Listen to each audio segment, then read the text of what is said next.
Bismillahirrahmanirrahim. Assalamualaikum warahmatullahi wabarakatuh. Selamat pagi anak-anakku. Alhamdulillah pada kesempatan ini kita dapat belajar kembali meskipun secara daring. Mudah-mudahan tidak mengurangi semangat kita dalam menuntut ilmu. Khususnya pada pertemuan kali ini kita akan melanjutkan materi di bab peluang kejadian majemuk, yaitu peluang kejadian bersyarat. Sebelum kita belajar, marilah kita berdoa terlebih dahulu. Berdoa dipersilahkan. Baik anak-anakku, sebelum kita masuk ke materinya, kita harus mengetahui dulu kompetensi dasar dan indikator pencapaian kompetensi pada bab ini ya.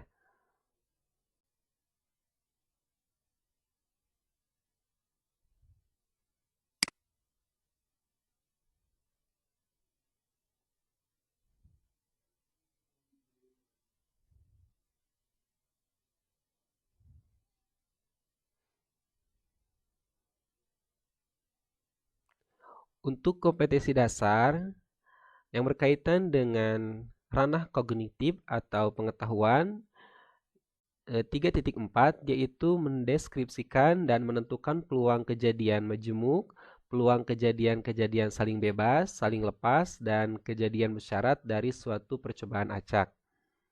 Kemudian untuk yang berkaitan dengan ranah psikomotor atau keterampilannya yaitu 4.4 menyelesaikan masalah yang berkaitan dengan peluang kejadian majemuk, peluang kejadian-kejadian saling bebas, saling lepas, dan kejadian bersyarat.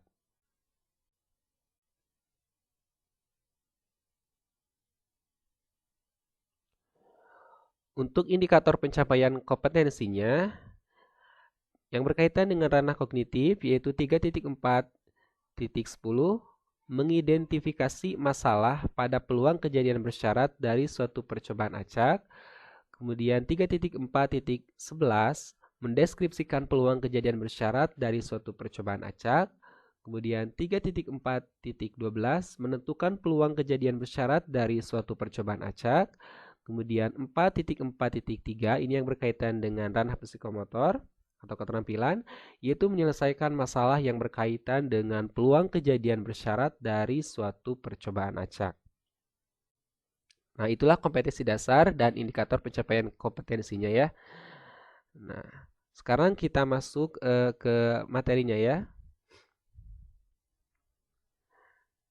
Nah, kita ingat dulu pada pertemuan sebelumnya ya, kita sudah belajar di bab peluang kejadian majemuk ini mengenai kejadian saling lepas dan kejadian saling bebas. Nah, karena ini akan berkaitan ya dengan materi yang akan kita pelajari pada kesempatan kali ini.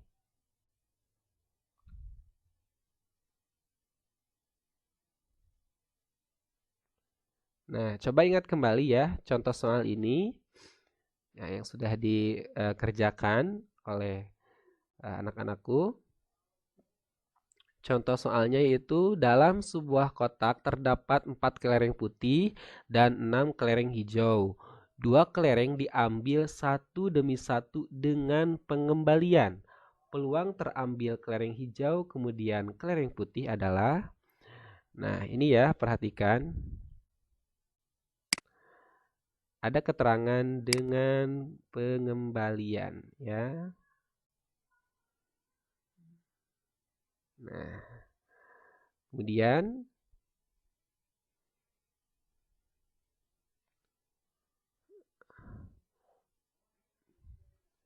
bagaimana ya dengan penyelesaian soal tersebut? Nah, banyaknya kelereng itu ada 10 ya. 6 kelereng hijau dan 4 kelereng putih. Nah, oke, jadi kita misalkan A kejadian terambil kelereng warna hijau ya. Berarti ada 6 kan ya banyaknya kelereng warna hijau itu. Kemudian B kejadian terambil kelereng warna putih. Yaitu berarti ada 4 ya untuk jumlah kelereng warna putihnya.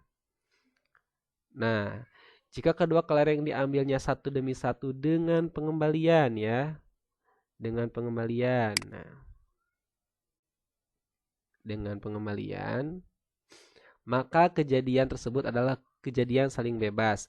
Artinya kejadian yang pertama tidak mempengaruhi peluang kejadian berikutnya ya. Seperti itu. Nah, sehingga peluang terambil kelereng warna hijau, kemudian kelereng berwarna putih ya. Nah, ini peluang A irisan B sama dengan peluang A dikali dengan peluang B. Nah, untuk peluang A-nya 6/10 ya. Nah, kemudian untuk peluang B-nya, kejadian B-nya 4/10. Artinya pada pengambilan kedua berarti banyaknya kelereng ya, banyaknya kelereng di dalam sebuah kotak tersebut masih jumlahnya ada 10 ya karena dikembalikan. Nah, kita peroleh 6 dikali 4 24, 10 dikali 10 100 dan kita sederhanakan menjadi 6/25. Nah, ini pada pertemuan sebelumnya kita sudah belajar ya untuk peristiwa pada kelereng ini ya, kasus kelereng ini yang diambil pada pengambilan pertama dikembalikan lagi sehingga peluang kejadian yang kedua tidak berpengaruh ya, masih tetap untuk ruang sampelnya gitu ya. Jadi peluang kejadian pertama tidak mempengaruhi peluang kejadian yang kedua seperti itu ya. Nah, ini yang dikatakan kejadian saling bebas. Nah, namun pada pertemuan kali ini kita akan memahami kejadian bersyarat ya, artinya tidak saling bebas ya. Nah, coba perhatikan.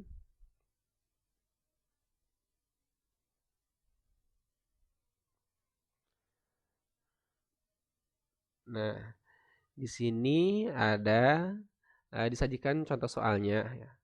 Sebuah kantong berisi 5 bola hitam dan 3 bola putih. Diambil secara acak 2 kali berturut-turut, masing-masing 1 bola tanpa pengembalian. Nah, perhatikan ya, tanpa pengembalian ya. Maaf ya, tanpa pengembalian ini. Berapa peluang mendapatkan keduanya bola putih? Oke, ini kita dulu ya supaya tidak bingung. Nah, ingat tanpa pengembalian. Nah, berapa peluang mendapatkan keduanya bola putih? Nah, kalau pada kasus sebelumnya dengan pengembalian, nah untuk kasus yang sekarang pada peluang kejadian bersyarat ada keterangan tanpa pengembalian. Nah, bagaimana penyelesaiannya? Nah, untuk penyelesaiannya seperti ini ya.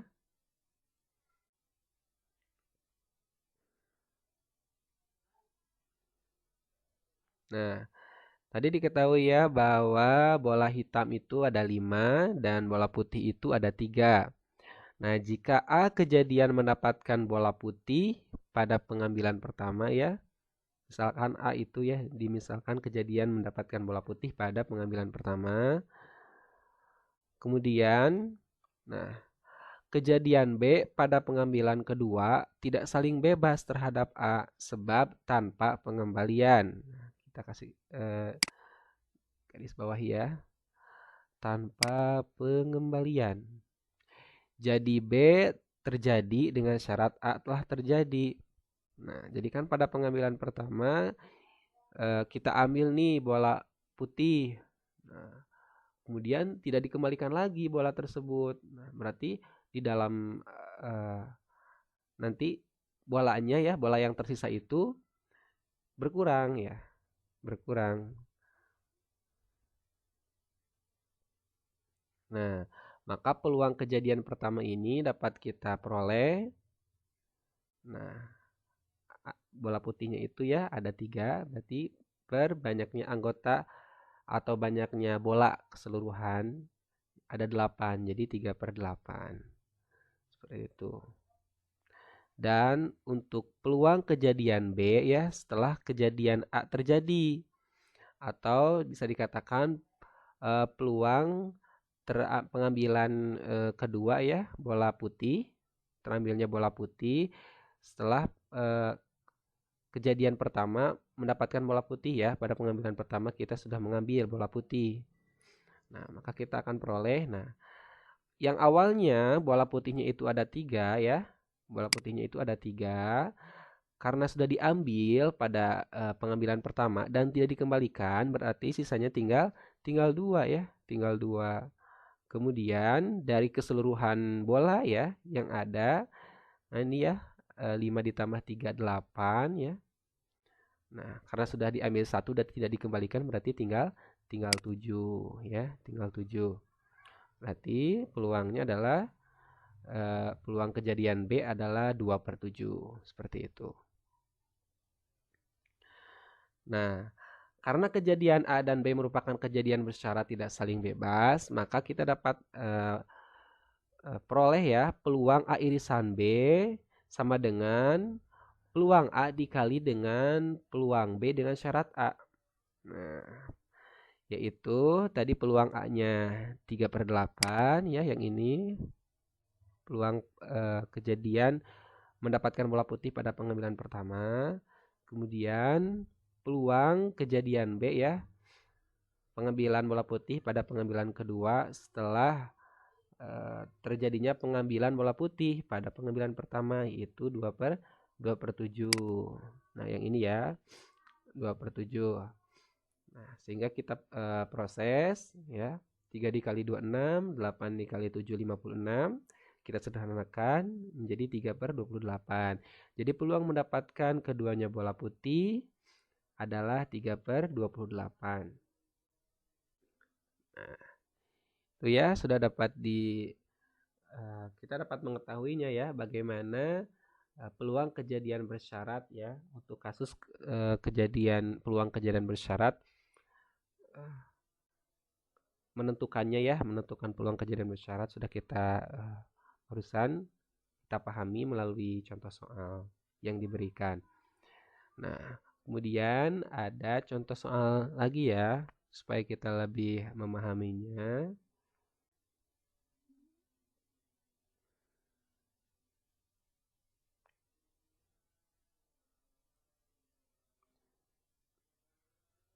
Nah, untuk contoh soalnya seperti ini.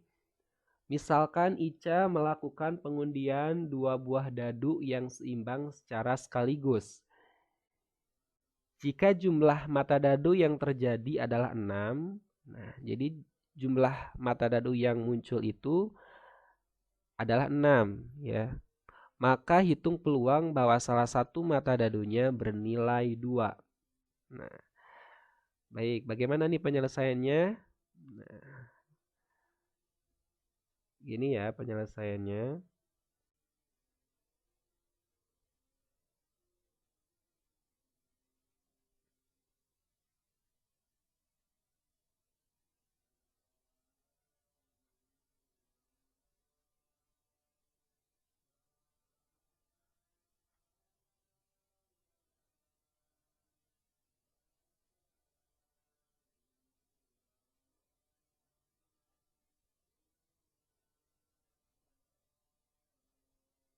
Nah, untuk penyelesaiannya yaitu ruang sampel eksperimen S ya, kita katakan atau kita simbolkan ruang sampel itu dengan huruf kapital S kapital mempunyai 36 titik sampel.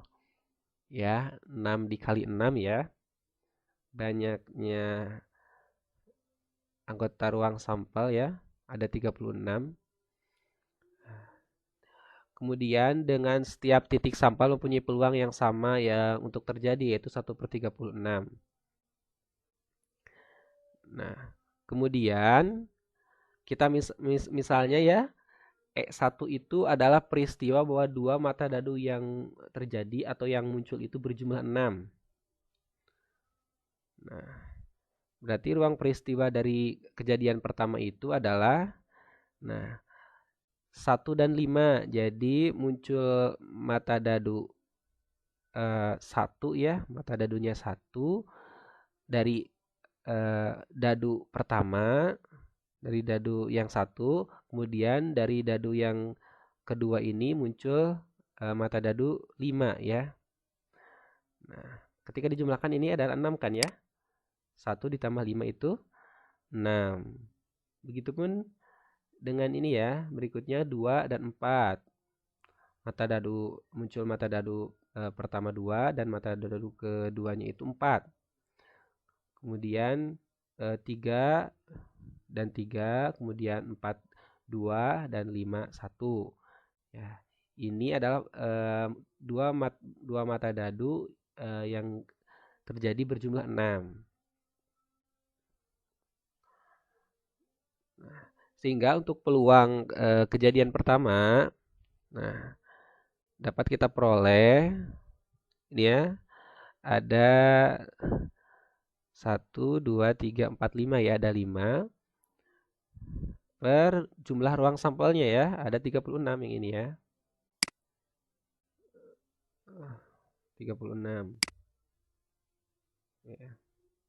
Jadi peluang kejadian pertama adalah 5/36.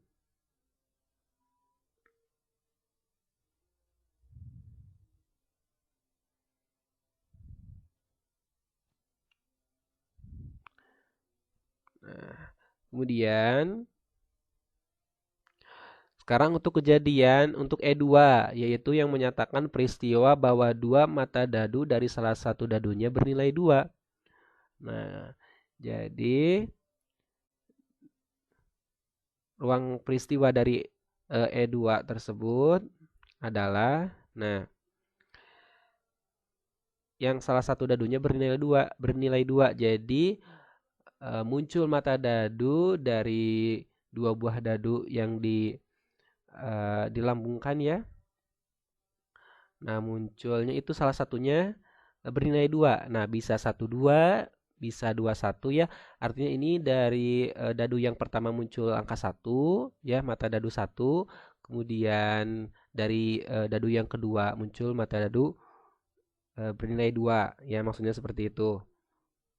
Nah, ini ada bisa 1, 2, bisa 2, 1, bisa 2, 2, bisa 2 dan 3, 2, 4, bisa 2 dan 5. Seperti itu ya.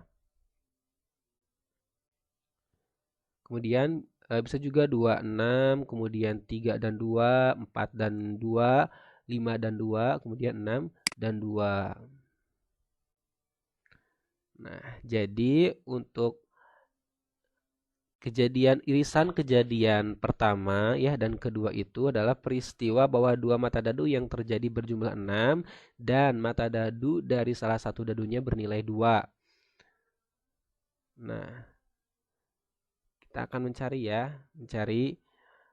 ruang peristiwa dari E1 dan E2 tersebut. Nah, kita lihat ya, berjumlah 6 dan salah satu mata dadunya itu dan mata dadu dari salah satu dadunya bernilai 2. Nah, yaitu kita peroleh 2 dan 4, kemudian bisa juga 4 dan 2. Jadi muncul mata dadu bernilai 2 dari dadu yang pertama, kemudian muncul mata dadu dengan nilai 4 dari dadu yang kedua. Nah, ini ketika kita jumlahkan 6 ya, 2 ditambah 4, 6. Kemudian untuk yang ini bisa juga muncul mata dadu ya, nilainya 4 dari dadu yang pertama, kemudian mata dadu bernilai 2 dari dadu yang kedua. Nah, ketika kita jumlahkan ini adalah 6 ya, 4 ditambah 2. Jadi, dapat kita peroleh peluang kejadian pertama irisan kejadian kedua adalah, nah, ada 2 ya, ini banyaknya ada 2 per banyaknya ruang sampel 36. Sehingga untuk peluang kejadian kedua ya, kejadian kedua dengan syarat ya, kejadian kedua ini muncul mata dadu dari salah satu dadunya itu bernilai 2. Nah, setelah kita ketahui bahwa peristiwa dua mata dadu yang terjadi berjumlah 6. Itu ya, maksudnya ini. peluang E2 bersyarat E1 itu ya, maksudnya seperti itu. Kita dapat menuliskannya peluang E1 irisan E2 dibagi dengan peluang kejadian pertama E1. Nah, diperolehlah peluang E irisan E2 itu 2/36 ya, yang ini. Kemudian dibagi dengan peluang kejadian pertama. Nah, yang ini ya. Ini peluang mohon maaf, maksudnya peluang kejadian pertama itu 5/36 ya. Munculnya mata dadu berjumlah 6. Sehingga kita peroleh 2/5. Nah, atau bisa kita juga peroleh seperti ini ya. Kita dapat juga tuliskan seperti ini. Peluang E2 dengan syarat E1 sama dengan banyaknya ya E1 irisan E2. Itu ada 2 ya. Yang ini 24 dan 42 ya. Mata dadu berjumlah 6 dan salah satunya bernilai 2. Mata dadunya. Dibagi dengan banyaknya E1. Itu ada 5 yang berjumlah 6 itu ya. Mata dadu berjumlah 6. Nah, sehingga diperolehlah 2/5 ya. Sama ya hasilnya. Seperti itu. Baik anak-anakku, itulah penjelasan atau pemaparan materi mengenai peluang kejadian majemuk, khususnya pada peluang kejadian bersyarat. Mudah-mudahan dapat dipahami dan anak-anakku bisa mencari, membaca, memahami dari berbagai referensi ya, supaya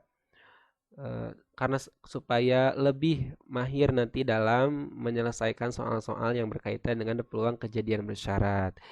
Ya. Mohon maaf atas segala kehilapan dan kekurangannya. Terima kasih atas segala perhatiannya. Ya. Sampai berjumpa lagi pada pertemuan yang akan datang.